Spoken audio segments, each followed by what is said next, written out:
we're cool with the big idea. Now let's start microing. And this is the next 5 weeks.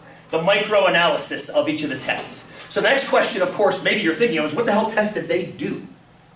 What did they actually do to set these numbers up to get these results? Hopefully you're asking that. Maybe you're not. It's like they measured, they took their blood. And what did they do with those numbers?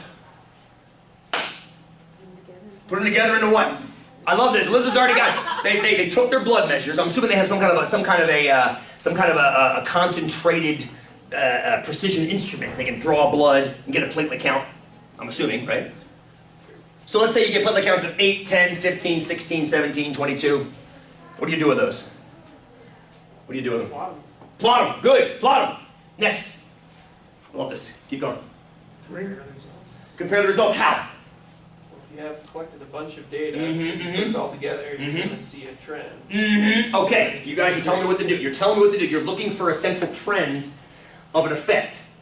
Now the question is, how do you deal with that on a point-by-point basis? Here's a data set. How do I analyze this data set? What math should I do? Good catch, Sterling.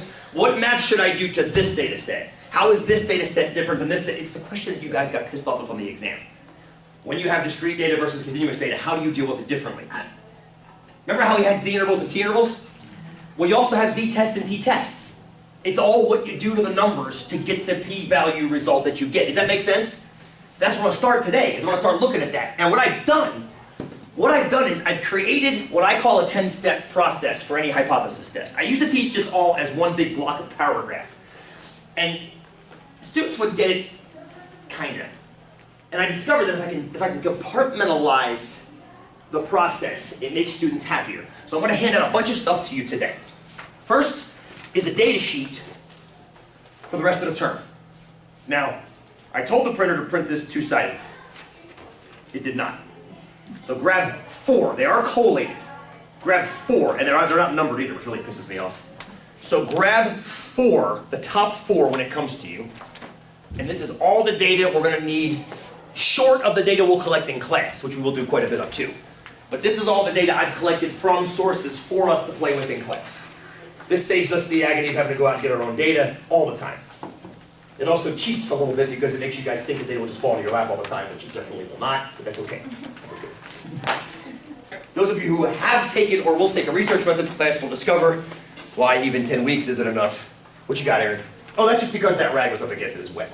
I don't know how I got it on. Oh, I got you. I don't know either. Did you bring a stapler? I did, yes. Thank you, Ben.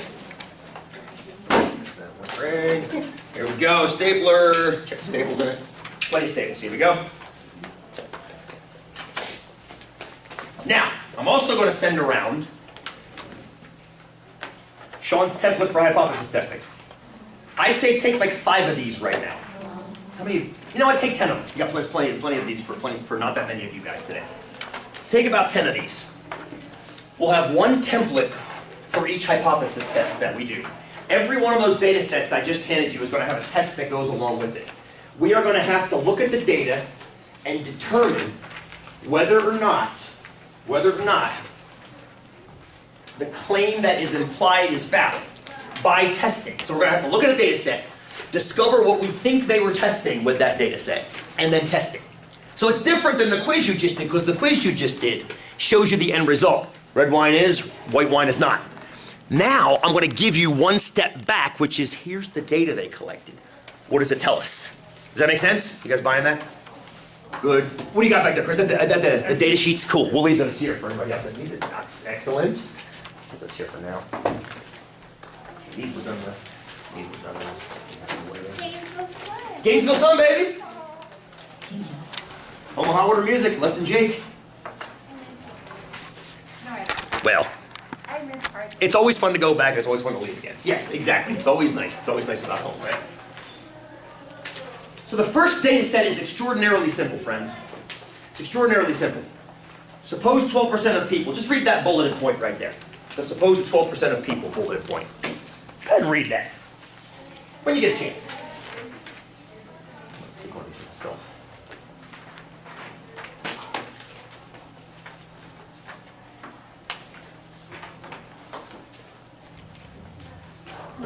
Oh, there it is. Let's go to that.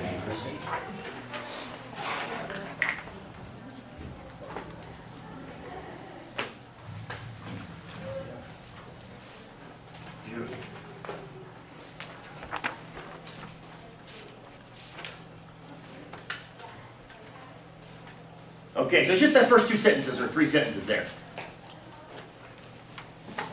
Why would we crunch these numbers? See if the flu vaccine. Because we're trying to see if the flu vaccine is working. Okay, so define for me, if you would, be so kind, what it means for a flu vaccine to work. So, focus.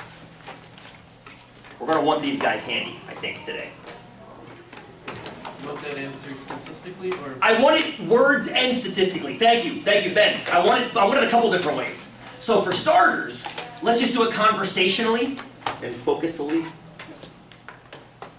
There we go, we're getting there. So I like what Ben just said. Do I want that answer statistically or verbally? I'm assuming is what you're getting at, right? Maybe I was putting words in your mouth, I apologize. So suppose we're the makers of the flu vaccine. What do we want to be true? Our vaccine prevents the flu. Our vaccine prevents the flu. That's damn strong, right? Yeah. Our vaccine prevents the flu. Is it okay that I call that H1? Why is it okay that I call that H1? Because it's not the norm. Because it's not the norm. What's the norm? Good. The norm is that it does. The norm is that people get the flu every year. Yes? The norm is that people get the flu every year. And the norm is that our vaccine is useless. Our vaccine is a placebo. Can I use placebo? Is that okay? Our vaccine does not reduce the flu. It's just like injecting sugar water into your blood. You know what? But Here. then it would change it. Say that again.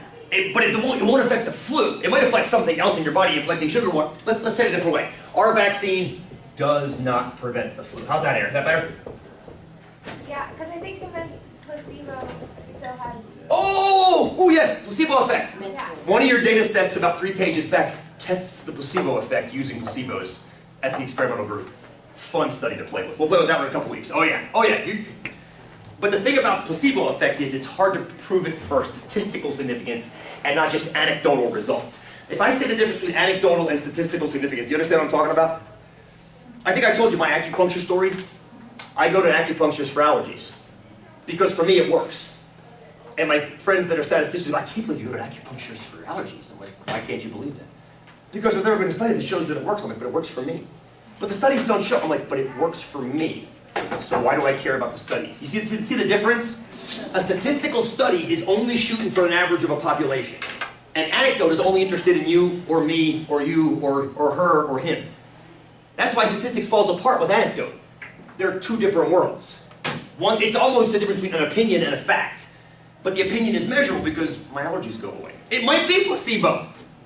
It could be placebo. I mean, I always pass out during acupuncture. It could be that she's just like pinching the back of my skin. I fall asleep, and an hour later I pay her $75 and I go home. But my allergies are gone. But my allergies are gone for like 2 weeks. So I'm like, okay, it was money well spent. You see what I'm getting at? And Aaron, does that answer your question better? I love what you're saying. Thank you, sister. Okay, good. Now, this is the conversational statement of the hypotheses.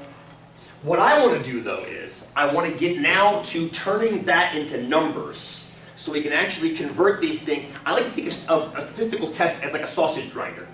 You put a bunch of raw products and you turn a handle and out comes a result. So here's the raw product. It's got to get dumped into this thing now. And out comes, well, statistical sausage, I guess. Fair enough? So, that's why the template comes in. So let's start going through the step 1 to 10. Step number 1. What variable are we testing? This is where you're going to need your template sheet. What variable are we testing in step number 1? Are we testing a proportion or are we testing an average? I got 5 or 6 votes for proportion.